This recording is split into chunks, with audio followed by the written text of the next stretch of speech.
Oh, chimpanzee, that monkey you shoot absolute cunt. Yeah, it feels good. Used to great effect in the global hit comedy drama Afterlife on Netflix. If you haven't seen it. How are you?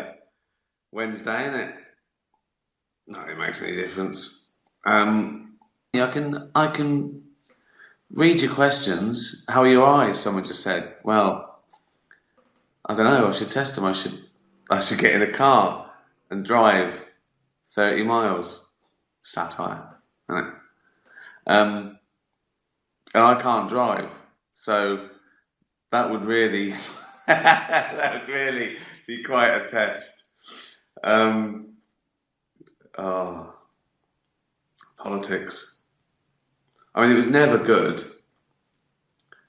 but at least I think 20, 30 years ago, I mean, even 10 years ago, politicians still felt shame when they got caught out. They still resigned over things. Do you know what I mean? They said something they shouldn't, or they got found out and they resigned. Sorry, yeah, shouldn't do that. No, no, no. But you're not sorry. No. But you know I didn't know. We should know we not resigning. No way, babe. Right. Well, and there's nothing you can do. Everyone in the world can go, you should resign. The media, everyone, people say you should resign. And if they go, no, no, that's it. Oh, oh, but aren't you ashamed? No. Right, well, we'll vote you out. You know, you won't remember. True. True. They've got us. Okay, some questions. Ollie comic strip. Anything you choose not to joke about? Yeah, loads of things. I don't do politics much, for example. What else don't I do? I don't really do puns or surreal stuff. I'll go on flights of fancy if there's a point to be made. I think you mean morally. Is there things that you don't joke about because you don't find it funny because it personally touches you? No, but I still have a moral code. I think that I won't. I wouldn't divulge privileged information. I wouldn't go. This is what happened once with this guy. If they were still alive or a famous person, I wouldn't really. I wouldn't do that. It has to be in public. It has to be. It has to be their behaviour that they could help in, and it has to be in the public already. I have to be commenting on something that everyone knew about. I think, and as a rule, you don't go after things that they can't help. So, um, you know, but you can joke about those things. You can do jokes about race without being racist, for example. Um, so there's nothing you shouldn't joke about. It depends on the target. I've said that over and over again.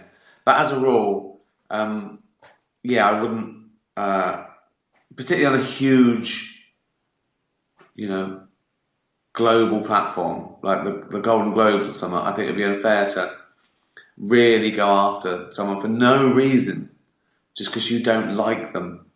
I don't know if that answers your question or not, really. You joke about what you find funny and hope other people do, really.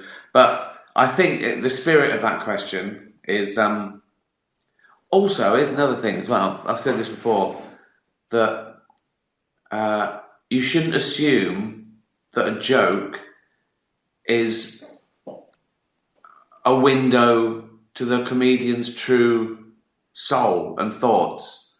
I'll pretend to be someone I'm not if it makes the joke better. I'll pretend to be right wing or left wing or no wing to enhance that joke, if that makes sense. Miss Emma, just Miss Emma Dolan says, "What's the most courageous thing you've ever done?" I haven't. I haven't done anything courageous. I think, in the sense, I haven't saved a baby from a burning building or given a kidney to someone or jumped in the way of a bullet. I've done nothing like that. I've done courageous things by I'm honourable and I have integrity. You know, I, I'd, I always try and do the right thing. I'd never stitch anyone up or lie or cheat someone out of a job. Or, you know, I do those things that some people think is, I don't know, but no, I've never. My courage is verbal. My courage is, yeah. Um, oh, I did. There was when I was about, I don't know, I was a teenager at the beach. There was a kid who'd gone too far out on the lino, and the mother was screaming, and I swam out and just sort of pulled it back in for her, and she bought me a box of chocolates.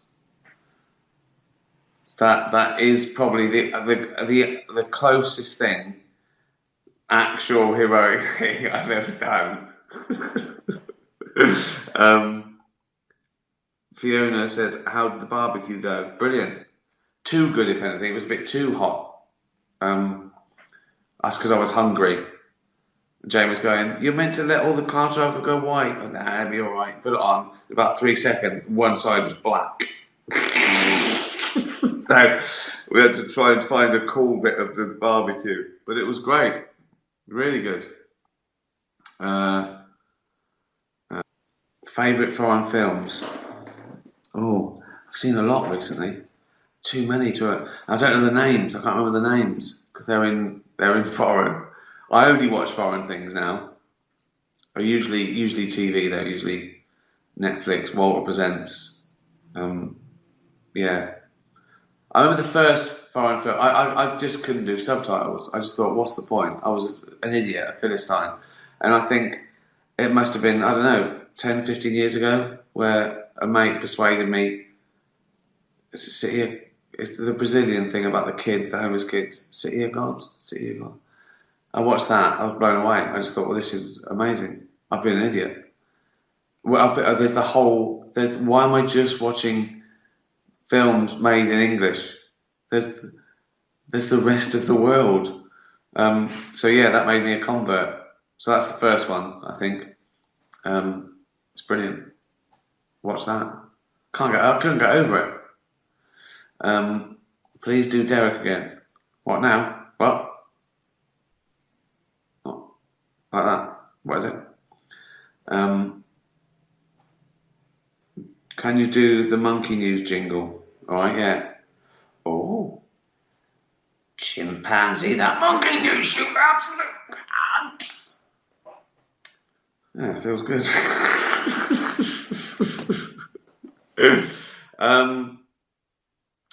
Right. Oh, I think a serious one before I forget. A Wildlife Aid are really in trouble. It's a great charity, and obviously it's even worse at the moment because they haven't got like staff and help, and the world's a bit weird. They save sort of injured animals in distress, and obviously their fundraising and donations have gone down because people are worried about themselves, which is understandable. But the cases have gone up. They're getting a phone call every 4 minutes to try and save animals. They go out, and also they've had trouble. They've one of their vehicles is screwed. So I'll do a link at the end. So if you can, have a look at that. Wildlife Aid, and it's brilliant. I'll stick an app, and you can look at it. It doesn't take much, it really doesn't. A couple of quid, and it makes a difference. They can stay afloat. They can save animals. They can save, your 2 quid would go towards saving an animal, literally. Life on the road follow up? No, I honestly, it'd be too depressing to see Brent at nearly 60 still try. You know what I mean? It would be like a nightmare, like a weird nightmare. One of those things that you see on a documentary and you go, I can't watch this. I can't watch this. Oh yeah, lots of people going back, rediscovering stuff. I honestly, so many things people say. I watched Afterlife 2 and I just binge watched Derek, and they hadn't heard of it because Afterlife 2 went through the roof, and people have just rediscovered or discovered for the first time Derek. So yeah, brilliant. All on Netflix. Afterlife, Derek, Life on the Road, and that stands up. Even if you haven't seen The Office or didn't like The Office, this sort of stands up. It's slightly different because he's older. It's 15 years on when he was on a docu-soap. And if The Office was never invented, it's a delusional man who's a rep who dreams of being a rock star. So he spends his hard-earned cash on his dream of trying to be a rock star. So it's pretty sad, but it's funny. It's funny, but it's pretty sad. Then it's uplifting. Oh, it's cringy, funny, cringy, funny, sad, cringy, oh sad, funny, sad, funny, uplifting. So that's how I wrote it. That's quite a good. That's quite a good template actually for a comedy drama. What I just did there.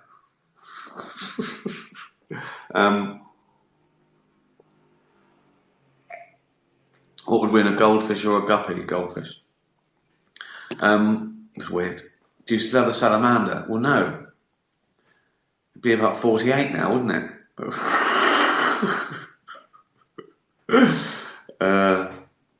Just started watching Derek and loving it. Thank you. The guitar is behind you. Yeah, it is. So a pantomime. There's a cock in a drain. Oh. Yeah, there you go. How long did that take? 15 minutes. Serious, nice questions, fun, entertaining, charity shout out. Struggled, cock in a drain. If in doubt, cock in the drain. Good. Like a vaudeville saying, isn't it? I was struggling that night in Blackpool, so I thought, I'll bring out the big guns. So I did the cock in a drain. They absolutely lapped it up. Thank you to everyone who's doing Emmy campaigns, doing clips, some serious, some not serious, but it's just a laugh, isn't it? I'm not going to win an Emmy. They all hate me. And I forgive people for genuinely thinking, how can they give an Emmy to the best comedy that's about a man who wants to kill himself because his wife dies of cancer? It must be confusing. Unless you watch it, which I bet they don't. They don't watch 100 shows, do they? When they vote, they just do it to keep their free DVDs. There's about 6,000 Emmy voters. How can they all watch everything? Absolutely impossible. They watch the 3 things they watched or the things their mates are in. So I've got no fucking. I don't know anyone.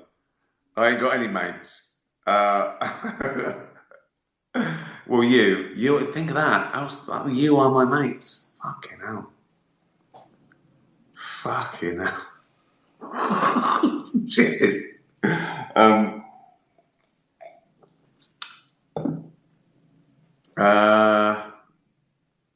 Everyone say play a song. I can't play a song. The wig, the glasses, brilliant. We're going to do the Joe Rogan podcast. We were meant to do it in June when I was in LA for my gigs, which probably won't happen. Well, it won't happen, will they? I don't know. I can't see my audience because I have it in total blackness, so I can't see them. and I'm the one lit up. I have no idea what my demographic is. I couldn't do an average age. I've no idea. Just people. Comedy's usually quite blokey anyway, isn't it? Sort of like 70-30. So it's probably over half male, but then there's couples. I've no idea. It's probably, I don't know, probably doesn't change much as this. It's more people who go out, isn't it? Really, that's the big divider. Some people just never go out. I know people that would never go to a comedy show or a band. They just would never do that. Could you wish my girlfriend? I missed it. It was something like Shelby or Happy Birthday. My battery's running out. It's just warned me twice. It's at 10%. That this is ruining. That's ruining a great broadcast, isn't it?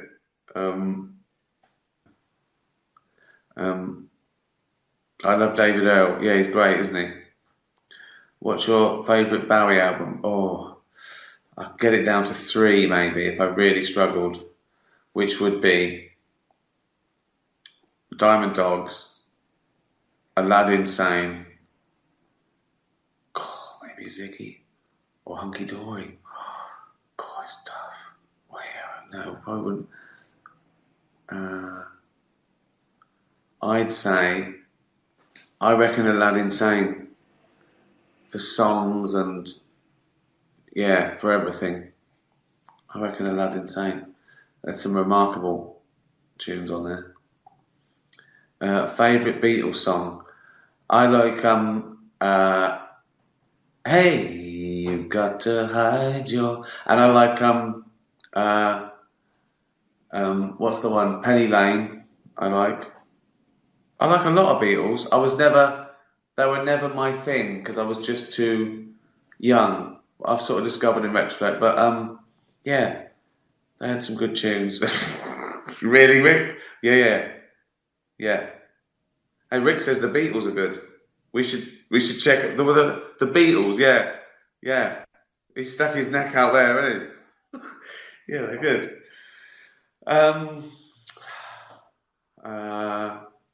I love David Icke. Someone just said, good luck to him. Right, we've run out of shit, haven't we? I'll do a link to that charity. Thanks for tweeting me about Afterlife. Keep those coming. Particularly the clips that you like, and I like it. And the GIFs. There's so many GIFs now. They really make me laugh. Where someone's just taken one thing, and I've seen them reply to someone with just the GIF. So it's just awful that one of the characters has said. Stay safe, and let's hope it all goes back to normal soon. Tatty bye, everyone. Tatty bye. I've hit that age where I go, well, they're all lying little. I hope you're bearing up with all this. It's not even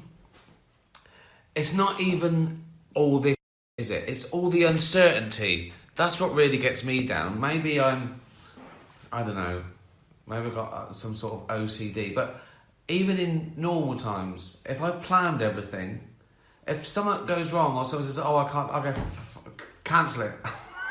Cancel it all. I'm never doing anything ever again. If I book a flight, right, and they go, it's an hour delayed, right, never, you're never going to work again. Just everything's up in the air. You can't look forward to anything. Do you know the worst thing is, as well? Apart from the and the strain on the health service and people losing their livelihoods and that, the worst thing is in charge, do what they want. And you know what? I can because the people in charge, the posh, privileged people in charge, were acting like Charlie Sheen. I mean, really rubbing salt in the wound. And as I say, I don't get political, but they're all...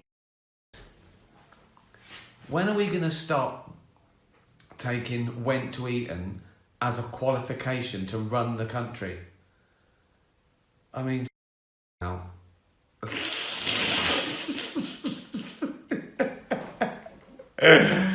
Oh, you've got to have rules. Unless you're the Prime Minister. Political satire, isn't it? I don't get political. I feel like it though. I'm getting angrier and holding it all in more and more. Even live, I don't really get political. I think I've been naive. I've hit that age where I go, well, they're all lying, little corrupt. It was just lying in their own part, and I just think, I thought there was good guys and bad guys, but now I just think they're all little.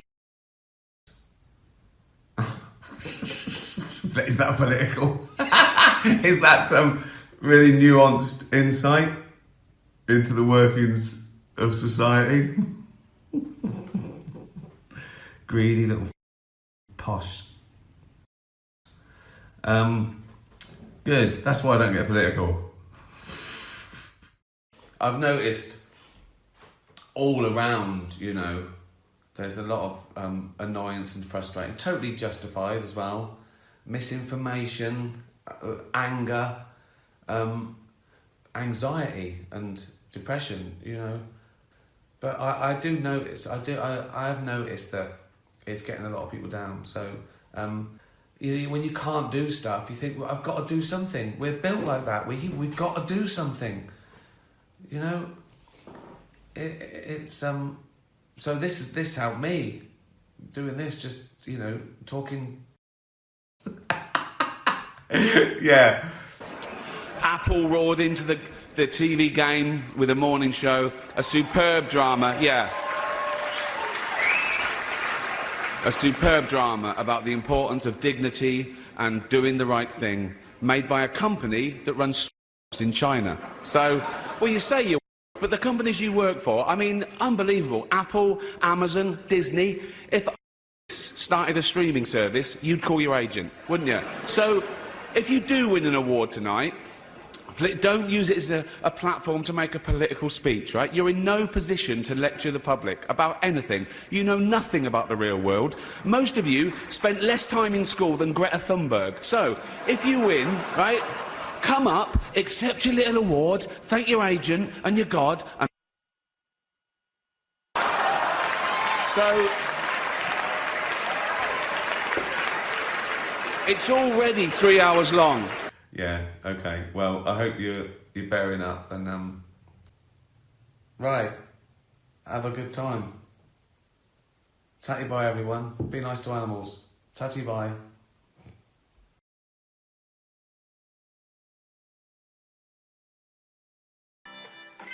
Neil Young, Heart of Gold, Off Harvest. How you doing? Poignant, isn't it? That's what we need at the moment.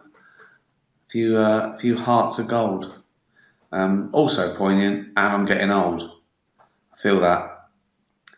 I had a little nap today. Got up about 8:30. Had a little nap at about 12:30. So 4 hours. I made 4 hours. Then I needed a little nap. Good for you. I think it's more natural. Get up early, don't we? Forage. When I say forage, just go to the cupboard, get some granola and almond milk.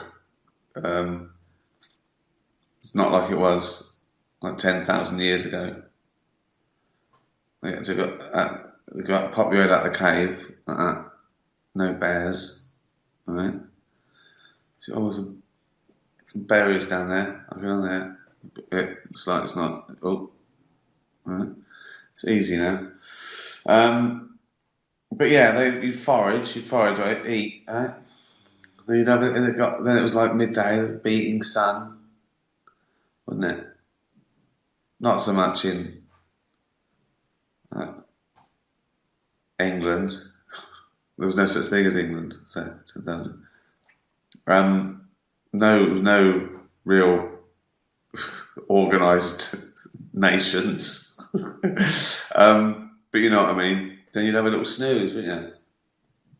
Probably someone would keep an eye open for like saber-toothed tigers. I'm getting a lot of my information from the Flintstones. I haven't I haven't looked into the factual basis of this, but anyway, it's easier now than it was uh, for some. I hope you're well. Crazy times all around the world, everywhere. Everywhere's got problems, isn't it? So, cock in a drain. That'd cheer you up, wouldn't it? Any questions? Almond milk, granola, it's rock and roll. I know, I've changed. I've been working out a lot though. I've been thinking, now's the time. I've been doing a little bit of work, you know that. I'm writing series 3, and I reckon I've got, I don't know, 40 pages, and it's building up, and I do a little bit every day, like one little scene or one little idea, and I jot it down. And did I tell you that I worked on that? If I sort of do a scene, like I jot it down on a little notebook, a couple of pages, right? And I put that in, and that might be like one page in the script. And I think, hold on though, that would take me like an afternoon to film that. So I feel like I've done a day's work. But now it's got to the point where I jot it down in my notebook one day and I go, well, that's a day's work. And then I type it up the next day and I count it twice. So I go, right, the jotting it down was a day's work and the typing it up was a day's work. So yeah, it's still weird, isn't it? Because you think like you're filming this, and I don't know whether to think. We don't know. Have you seen Columbo today? No. Was it on again? I've seen them all. I was talking to my brother about it. Christmas. He's seen them all as well. Me and Jane. Sometimes we've got them the box set. And we've got them saved up when they're on telly on Sky Plus. We've always got a bit of Columbo. I tell you what, I've been revisiting now. I started watching The Last Kingdom. I really liked it. It's basically like Game of Thrones, which I didn't think I'd like, and I did. I might even like this a bit more in many ways because there's less magic and stuff. It's a bit more, about conspiracies and trust and relationships and all that. But it's good. I've finished the first season last night. Start another one tonight. And now after that, if it's like not time for another one or we've realised we've got an endless sort of well of Curb Your Enthusiasms. Oh, it's so good. It's so good. He's such a genius, Larry David. Just nothing but funny. What's fun? There's, he's not concerned with logical plots or motivations other than sort of selfishness driven by character. Anything can happen. It's just pure funny. It's what's the funniest thing that I can put in this 25 minutes. And there's great, like, just throwaway lines and throwaway observations that no one... There's so many observations in that. In one episode, I could do a stand-up around the observations that he comes up with, and honestly, they're so good. Um, but I'm preaching the converted here, aren't I? Ricky, you're a legend. Thank you. It's not a question, but I like it. Tired today, so too many naps. Like I'm becoming my own cat because I miss Ollie, who used to. Well, all cats, they sleep for about 70% of the time. I'm going. I'm going for that. Oh, what can I say? Thanks again for all the lovely tweets about afterlife, and particularly from the people that have been through what Tony, my character's been through, or something like it. And it's lovely to hear from people who are involved in. Someone was talking to me the other day, bumped into us on our walk, was sort of shouting at distance that they're a grief counsellor, and that they really love the show. And someone tweeted me today that something to do with it. They're involved with a grieving counselling service. So that's really lovely. It's lovely that it means something to people, not just entertainment, but it is just. I treat it as just entertainment. So that's lovely. I'd hate to think that you think I think it's an important show. I think it's a comedy, but it is lovely when it's important to people as well. Did I enjoy being in Curb? I absolutely loved it. I remember it was a heat wave. We filmed it in New York. What episode? What series is that?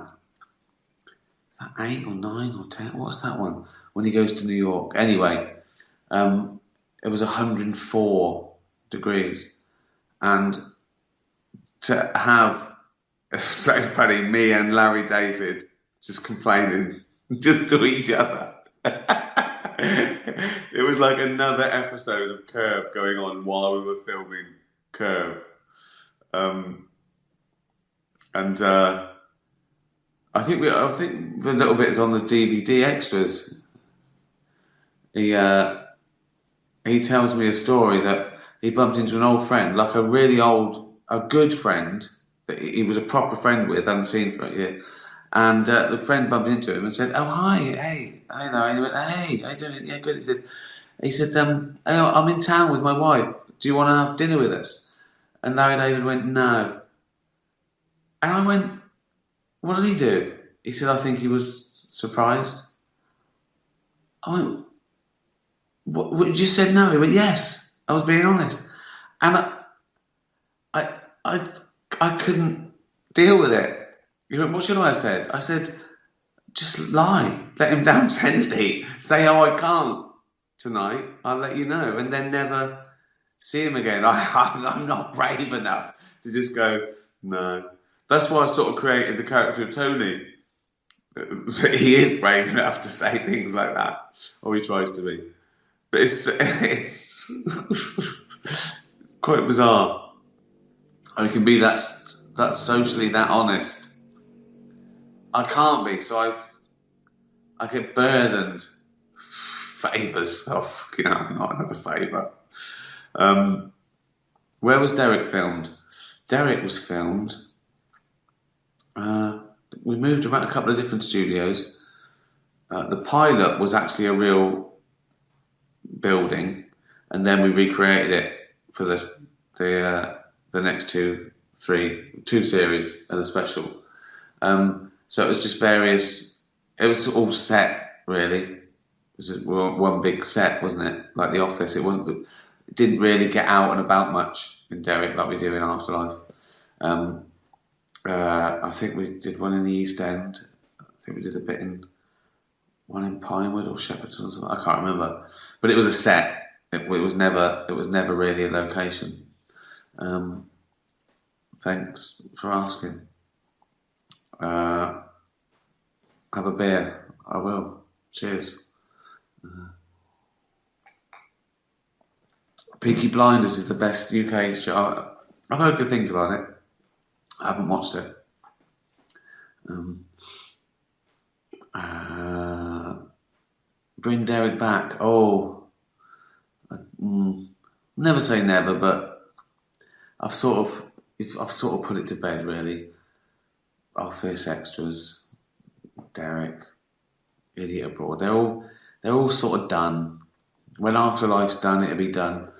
But as I was saying, uh, in an interview, it was it could be a spin-off, and I've said before there could be lots of spin-offs. So yeah, if you're a top writer, director, producer, you want to take one of the characters and do a spin-off, by all means, do it. You need the actor to say yes, or the actor if the actor wants to do it. If one of those actors wanted to do their own spin-off, I would love that. But I think I've got to move on to something else. I've got my next idea, but I mustn't even think about it yet because you put everything you can. You put everything you can into every series. You know, leave it in the ring, as they say on Ultimate Fighter. Don't leave it up to the judges. Leave it in the ring. Oh, there was a fight last night. I've taped it. Oh, excellent. This must be like watching a dog. Like you show the dog a ball, but then it sees a pigeon, and you have to go.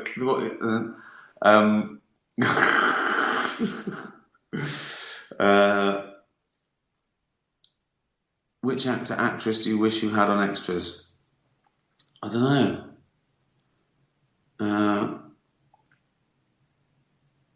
I suppose some of the people that I've ribbed recently at the Golden Globes would be good. I'd quite like to do that. When people think there's a feud. But yeah, it depends really. Movie version of Extras with Andy Millman in Hollywood. Wow. Again, it's sort of done, isn't it? They went off as friends, and I like leaving a flavour, but you know.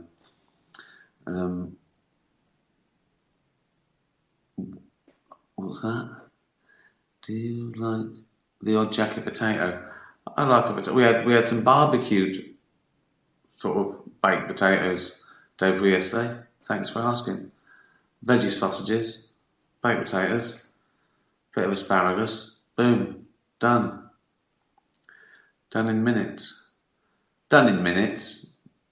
Takes about an hour to get the barbecue at the right temperature so they don't go black or no heat at all. It hasn't taken. Put some more firelighters in.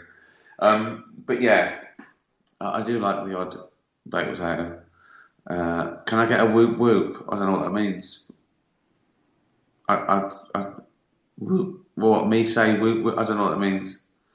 That might be a secret society sign that you've conned me into doing. And suddenly, I'm connected to some terrorist group, and it's innocent. And then you've got a clip of me doing it. So yeah, you've got to be careful these days. How did philosophy influence your comedy writing? Well, only in the sense that I think, in general, you've got to be quite analytical with comedy because it's sort of a magic trick. Do you know what I mean? It's a misdirection. You're looking at something from a point of view, getting the audience to know what you're talking about, and flipping it and surprising them. To some extent, there's no one way to do it, but I think you have to be quite analytical to do that well. But you don't have to do a philosophy degree to do that well. But I suppose it's really helped that I've always liked to really think about stuff and question stuff. I think that's still I think that's one of the most important things in a free society, that you question everything. And as soon as someone says you shouldn't question that, be suspicious. Anyone, anywhere, for any reason, even if they say their reasons are so pure, so virtuous, so for your own good, don't question this. Question it. Most people are trying to shut you up. If someone doesn't want to be questioned or think about their deeply held beliefs, they're worried about something. Question everything, even this. What? How long's that?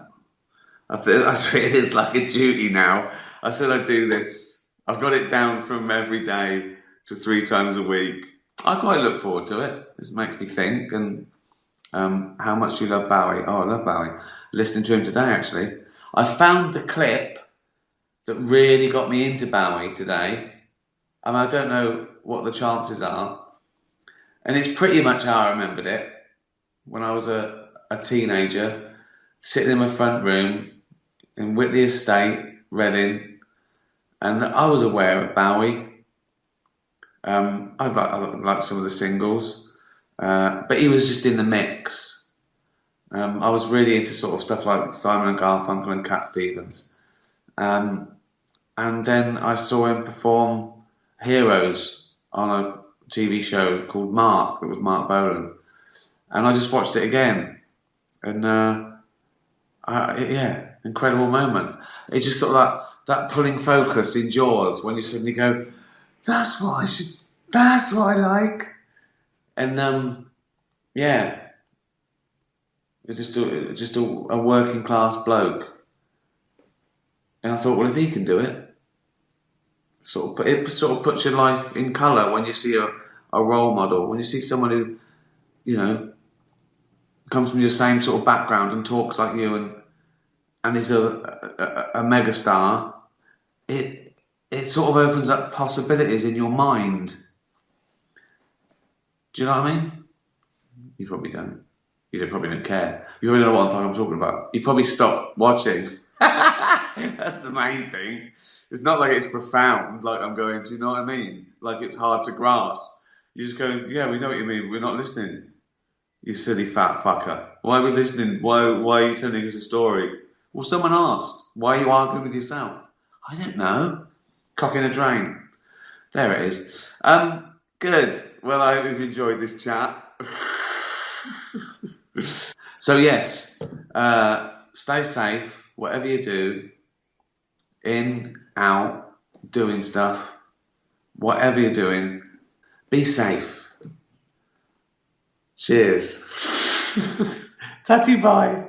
Tatty bye. I'm looking like Kim Jong-un. Alright? Fucking questions. Oh God. Well, some of you got that. I don't know how old you are, but that's Jim Crochet, who's no longer with us. Has been gone quite a long time, actually. And if you don't know who he is, you probably do know who he is, but don't know you know. He's written some classics, Time in a Bottle, That One, Operator. If you don't know who he is, check him out. He's just one of the great singer-songwriters of our time.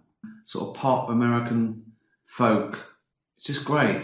I don't usually recommend a greatest hits album, but get his greatest hits as an introduction.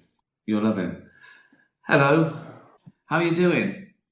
I obviously, I've got loads of questions. I didn't ask for them now. I just get 1,000. So sorry in advance if I don't answer your question, but I'll get around to it eventually, or try again. Mad times, but we're sort of getting used to them, aren't we? We evolve, we adapt. This is the new normal. Right, let's have some of your questions. Susie says, would you ever consider doing an animal documentary? Yeah, I have. For the sad animals to raise awareness. You would be incredible. Thank you. The sad animals need you. I have thought about it, but it takes an awful lot of time. And I also think there are probably better people than me to do it who have got more time. It doesn't need. It also doesn't need someone so passionate about animals. It needs someone who can be there and report almost. Do you know what I mean? A reporter will do, or a journalist, or a documentary maker will probably do a better job than me. There's some things I just couldn't cope with. I couldn't see. I'd go mental if I saw. I'd take a baseball bat to some people. So I'm probably not the best person to do a documentary, but I have one day I will. One day when my house is the sanctuary. Yeah, I realise I rub my eyes a lot on these things, right? And it's because I've always just had a bath, right? And I'm allergic to the bubble bath, right? It makes my eyes sting. And I've known that for ages, but I like bubbles. So that's like a metaphor for life, isn't it? I mean, if I gave up bubbles, I wouldn't have stingy eyes, but I like bubbles.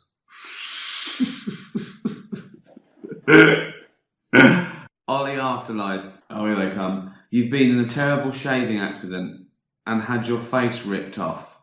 That is a terrible shave. What was I shaving myself with? A fucking lawnmower. Luckily, a new type of painless vegan face transplant is available. Good.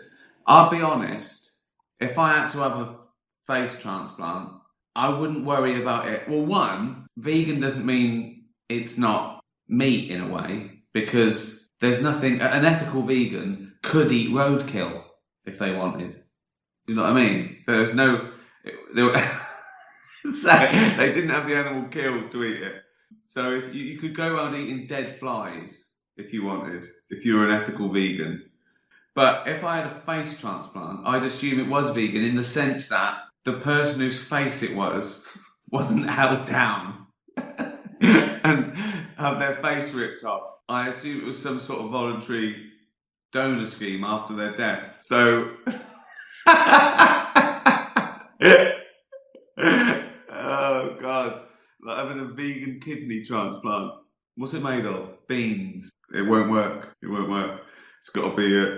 It's got to be a kidney. No, this is a vegan. This is a vegan kidney. Corn. It won't work. It will not work. Right. So I've got to have a face transplant. You can only choose one of two faces. Of course, Kim Jong-un or Oprah Winfrey. Right. Which one do you choose? Okay. Well, I don't know what you're thinking, but this is surprisingly easy for me. It would be Kim Jong-un. Okay? For many reasons. Many reasons. Right. But the main one is, I think it would fit better. Which is a depressing thought, but that is my answer. I'm looking like Kim Jong-un. Alright? Fucking questions. Oh God. Freya, what has been the best highlight of your career? Oh God, there are so many. There's so many flying through my head now. Winning the first Golden Globe when I didn't even know what I was doing there. Was that 2003? Was it? I mean, the next day I was invited to appear in The Simpsons. I mean, that's pretty mental. Yeah, so things like Simpsons, Family Guy, Curb. That's work, though. That's work. Oh, I like my career. I mean, meeting David Bowie, being friends with David Bowie. Again, that's not really. That's like perks. What is the highlight of my career? Would it be a? I don't know. Do you know what? It might be doing the last Golden Globes, that 7 minutes, because it seemed to resonate, and still is. It was the fifth time, and I think it was the best time, which is always great to know. That's why people think I'm blasé with winning an award, like my 50th award. No, it's better, because it's much harder to keep up good work. So, I mean, I know it's like the first thing that comes to mind, but I'd probably say doing that fifth Golden Globes monologue, where I really put everything into it, and yeah, it's sort of it had ripples. Cheers, Annabelle. What was the first vinyl you were given, and the first vinyl you bought for yourself? Right. Well, I can't remember. There's lots of answers to that, because I was given a load of old 45s by my brother-in-law. Well, all my brothers and sisters, older siblings. So, like from the age of 5 and 6, I was on my mum's sort of Alba. What was it called? Alba? It was like a thing you opened up. I can still remember the smell, the plastic smell. It always smelled like something was burning. I'd plug it in. So I had all those 45s, like Elvis and Bob Dylan and the Beatles.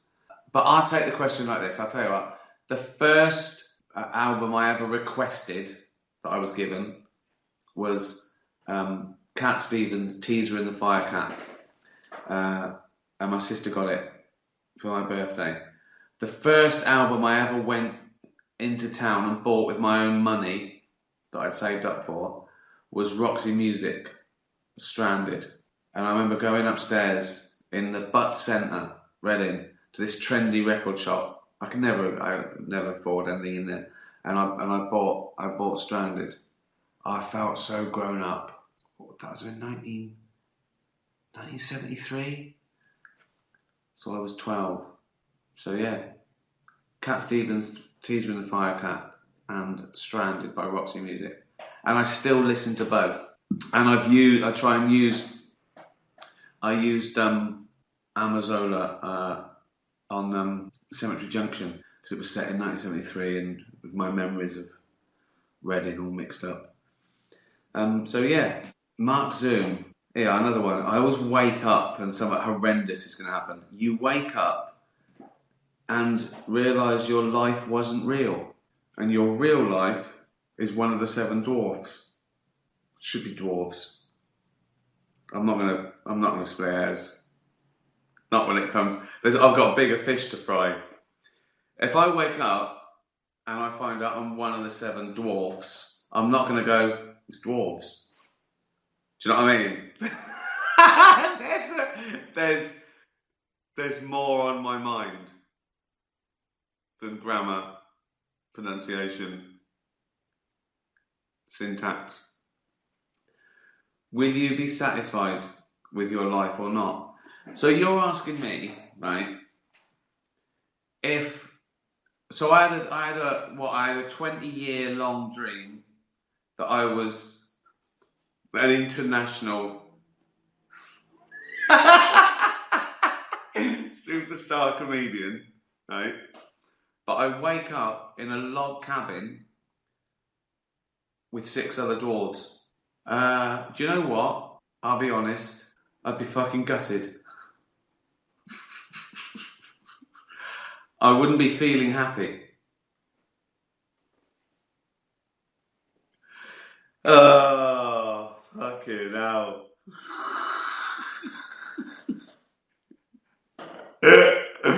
Daniel. This is fucking ridiculous. Oh, I'm worried now. I don't want to wake up.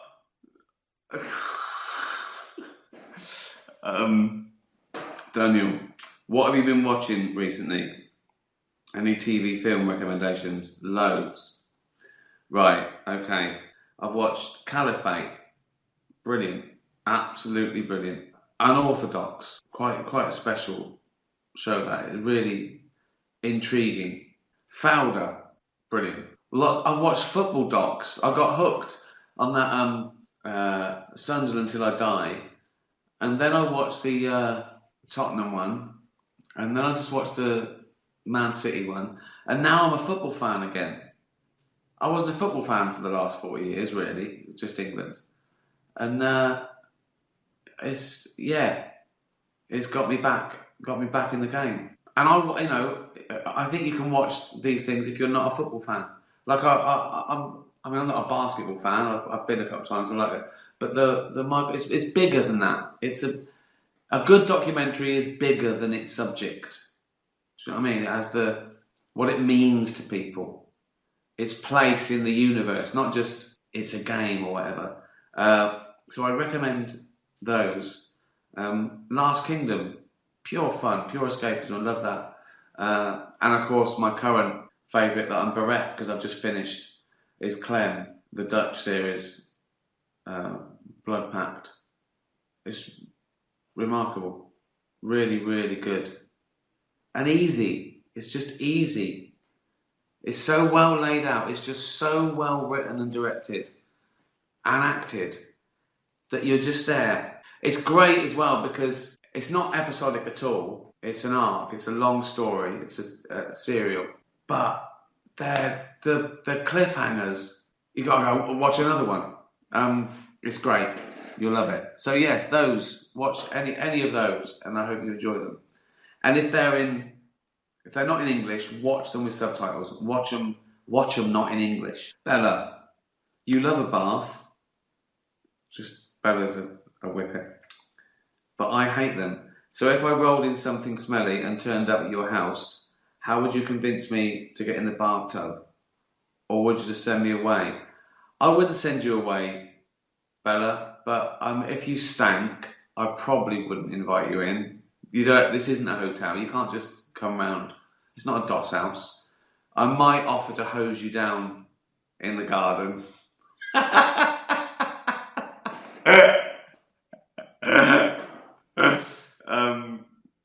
But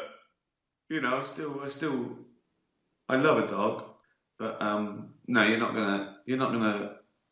gonna come in and tread fox shit all over the house. All right?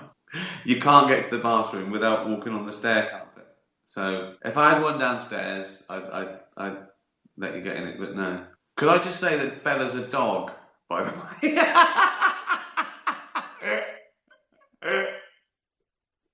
This is some mad person who's asking me. I just want to make that clear. If you just tuned in at that moment where I'm saying, no, Bella, you can't come round to my house covered in shit and have a bath, I'm talking to a dog. Sometimes I forget. Gunnar, who's another dog. Why are people so confident in beliefs that can't be proven? I guess it's human nature. If people want something enough, they can believe it. They don't want to. I mean, if you're talking about spiritual belief, I don't think they want to think they're alone and then they won't exist or be anywhere. So I think it gets people through. Also, I think you sort of, because a child's brain is a sponge. It has to believe things of its parents and its elders unconditionally to survive. Don't go near the fire. Don't touch that snake. Don't crawl to the end of the cliff. Why not? Just don't do it. So if they tell them there's a God, then it's hard to unbelieve that because it's so ingrained and everything's based on it. Like when I don't think there's any harm with telling kids, oh, look, there's Pickle. Let's actually let her in. Hold on. Pickle. Hello. Hello. Do you want to say hello? Come here. Pickle, come up here. Come here. Come here. Come up here then. Pickle, don't be shy now. Do you want to say hello to Pickle? You don't want to. Look, just say a little hello. Look, like Blue Peter. Hello. Hello. Go on then. Now I've got to let you out. See, God, no, don't, no, not the light on the floor. Don't do that. Come here.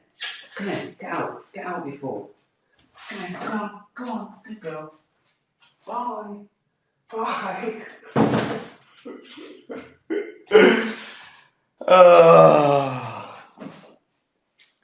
See? That doesn't happen, does it? To newsreaders. I think people believe what they want to believe, and also what you're told as fact when you're 3, 4, 5, 6, 7. As I say, we tell kids there's a Santa Claus, but when they're 8 and they say, "Is there really a Santa Claus?" we go, "No, don't tell your little sister." You know what I mean? Imagine if there's like 32-year-olds at parties saying there's a Santa Claus. You'd go, "What? There's a Santa Claus." Good.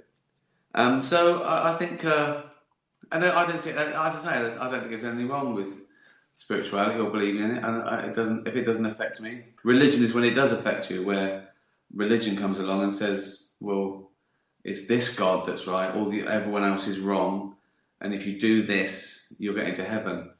When they use it as a stick to control people. But spirituality, I don't see anything wrong with it, really. I don't believe, but that's because I've got no evidence. But I've never minded people believing in any God. And the funny thing is that as an atheist, I want a secular society, and that is the only society that would protect the right to believe all or any religious beliefs, because what you find is that the stronger the religious belief of one particular country and one particular God, the more prejudicial they are to other beliefs, and whereas a secular would say, we just separate church with state, believe what you want, everyone, but these are the rules of the land. It's a much fairer system. So it's much more to each their own, really. Anyway, so that's why. The answer is I don't know. I don't know why. I should have been honest. I've no idea. Idea. People believe all sorts of stuff, don't they? Why do some people believe the Earth is flat? Because they want to. Joey, who's a cat. If you found out that you had lots of Mickey Mouse living in your house, would you call the infestation of Mickey Mouses or Mickey Mice? Again, if I look around and there's lots of Mickey Mouses, I'm not going to worry about grammar. I'm going to go, what the fuck is going on? Right? My answer would be, if it's a point of grammar, I'd say it's Mickey Mouses, because it's a label, a name, isn't it? It's not a generic term, like a mouse, singular, and mice, plural. But Mickey Mouse is his name. So it would be, if they're all him, it would be Mickey Mouses, I think. There's lots of Mickey Mouses. What if they were in more than one house? Would it be Mickey Mouses in all these houses, or Mickey Mice in all these heists? Is heist the plural of house? Stupid question, Joey, Rupert. Right, last one. Yeah, let's end with a. What happens if a very stoppable force, like a fat dog, meets a very movable object like your jelly belly? Thanks, Rupert. You can talk, you fat little fucking haggis. You bloated sandbag covered in fucking carpet hair. Right. This is Rupert's real question. Why are stupid humans still testing on animals? Good question. It's cruel, doesn't work, and barbaric in this day and age. Surely there is newer ways to test products. There are. Computer testing is more accurate than animal testing. There's 2 reasons why animal testing goes ahead. First of all, animal testing doesn't work. 93% of all tests that work on animals then fail and or are dangerous to humans because they're so different. Even people have to have different treatments, right? And an insider who worked a lot with animal testing said all the millions of experiments they've done, all the animals they've killed and tortured, she said, all we've learned is how to cure cancer in mice. That's all they've learned. It doesn't, all the things we've discovered are despite animal testing, not because of it. And the reason it exists is one, people, I think early days people felt comfortable to hear tested on animals. Oh, well, if it tested on animals, it won't hurt me, which is a myth, right? But they feel comfort. That got around, and of course, some people demand it so they don't get sued, and it's like it's built a huge industry built up. But the main thing is, of course, the money.